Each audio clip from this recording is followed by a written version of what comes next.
This is George. This is John Patriot. Okay, John Patriot.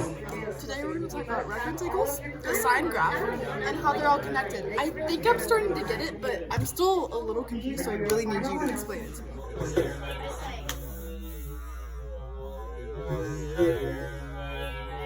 Absolutely. Let's start by talking about reference angles. Do you know what a reference angle is? I think so. It's the smallest positive angle between the terminal side of any given angle and the x-axis, right? Exactly.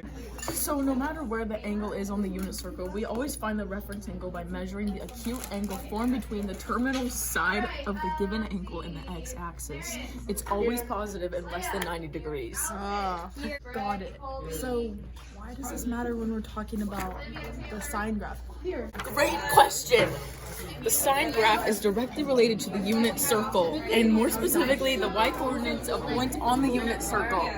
The sine of an angle is the y value of the point on the unit circle corresponding to that angle. And guess what?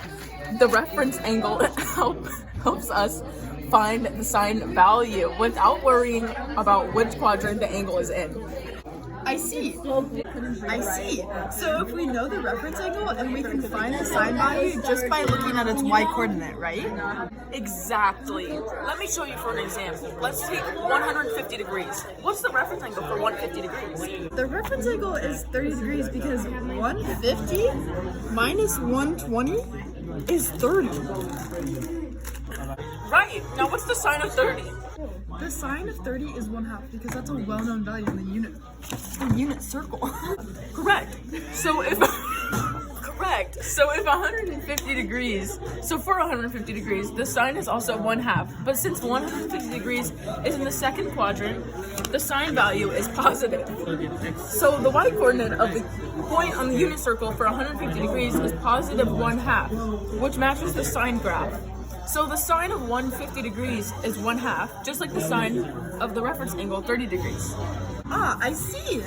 So the reference angle gives us the sine value, and the only thing we need to adjust is whether the value is positive or the negative based on where the quadrant of the angle is. Exactly. Let's try another one. How about 210? The reference angle is 30 again because 210 minus 180 equals 30.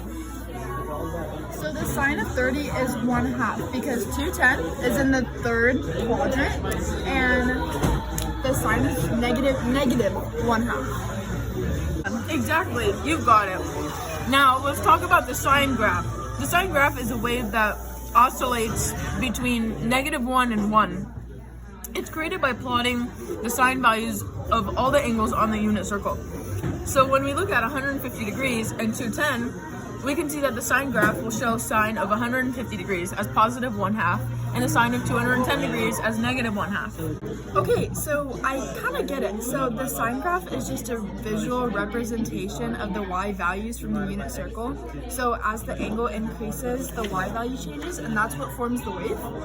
Exactly. And the reference angle helps simplify things, especially when you're dealing with angles in different quadrants. You can just find the sine of the reference angle and adjust the sine based off the quadrant. So tell me if I'm right. The connections are like this. The sine graph plots the y values of the unit circle, and reference angles help us determine those values without worrying about the quadrant? Yes, good job. Thanks, Miss Wiggly. We miss you. And we hope you liked it. Yay!